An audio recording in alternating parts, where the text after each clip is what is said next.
most drastic reorganization county government there's been in state history, probably, at least recently. Yeah. And correct me if I'm wrong, you were originally opposed to the charter changes, correct?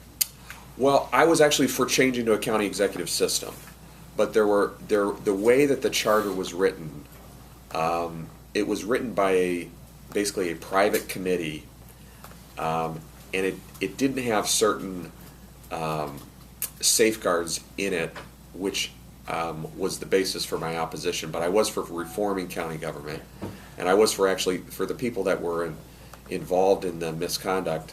I called for their recall and impeachment, so I wasn't for the status quo. But most of us are from smaller counties. Yes. We've got county commissioner systems, Mm-hmm.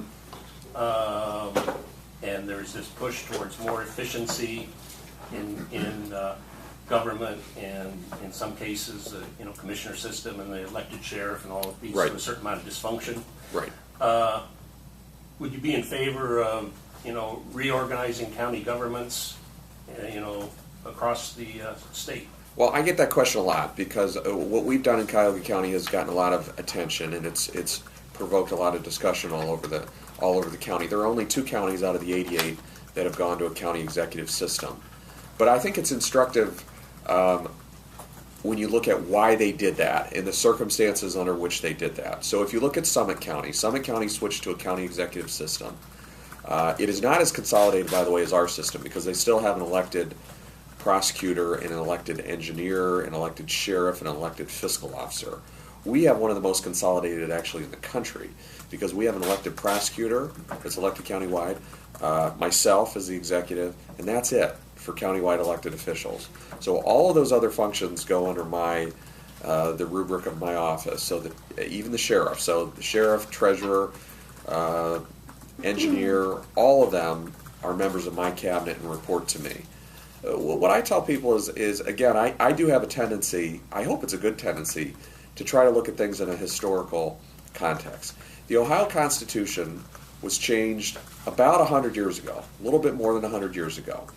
And they enshrined a couple things into the Ohio Constitution. Number one was home rule.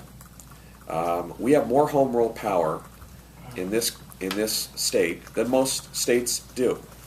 And I believe in it. I think it's a good thing to empower local government. But the other thing that the Ohio Constitution established over 100 years ago was the ability for local communities to design their own form of government, including county form of government. So there's a number of different options that are kind of prescribed options for counties. Now you can have the traditional county commissioner system. You can actually have a county manager system, which no county in Ohio has decided to do. You can have more than 3 commissioners. It's really interesting. There's all these different options, or you can write your own charter. The expectation was, after they passed this Constitution, was that you would kind of have the equivalent of what you have in the state and federal system, where you would have kind of a laboratory of different counties would take different approaches, and they would decide and design what they thought was in their best interest. And what you had for the next basically 80 years was nobody did it. Nobody changed a thing. That's kind of the way usually politics works. Unless there's, you kind of stick with the status quo until it shows that, if it's not broken, don't fix it. And most counties have believed for the last 80 years that it isn't broken and that they don't need to fix it.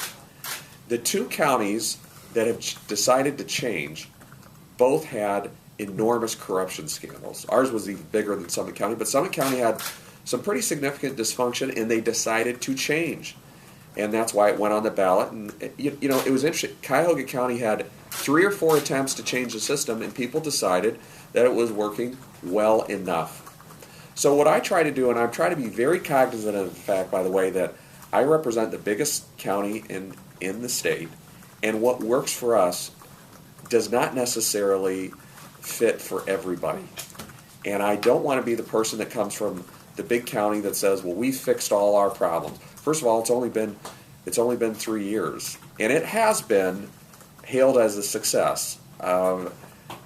pretty much even on a bipartisan basis until I started running for governor. But before that, it was pretty much hailed. But even, conservative observers, even our local, like Crane's Cleveland Business, which tends to be kind of conservative publication, I'd encourage you to look at the way they say that we've brought really a business-minded approach to how we've operated county government. What I say to county officials all over the state is, I don't think it's the state government's job, and it's not my job to tell you, you need to do it the way that we've been doing it in Cuyahoga County for the last 3 years. If what we've been doing is instructive, and you see lessons that can be learned, so be it. But that's something that is, I think, a unique decision that should be vested with local people, and they have the right to do that and design a government that they think is meeting their needs. If they think the traditional county commissioner system is working for them, keep it. If they think that there are efficiencies, then fine. You might want to look at the way we're doing things. There's no doubt. What I have to say, though, in all honesty, is it is easier administratively to have a single county executive, because I don't have to have. I can have one personnel department, I can have one IT system, I can have one financial system, I can have one benefit packet. There's no doubt that there's some efficiencies there, but those efficiencies are more pronounced in a larger county than they are in a smaller county.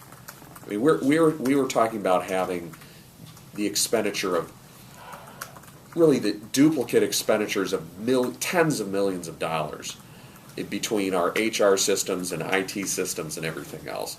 And your average county, it's a much, much, much smaller operation, and you're not going to have the efficiencies or even the potential for efficiencies that we did in my county.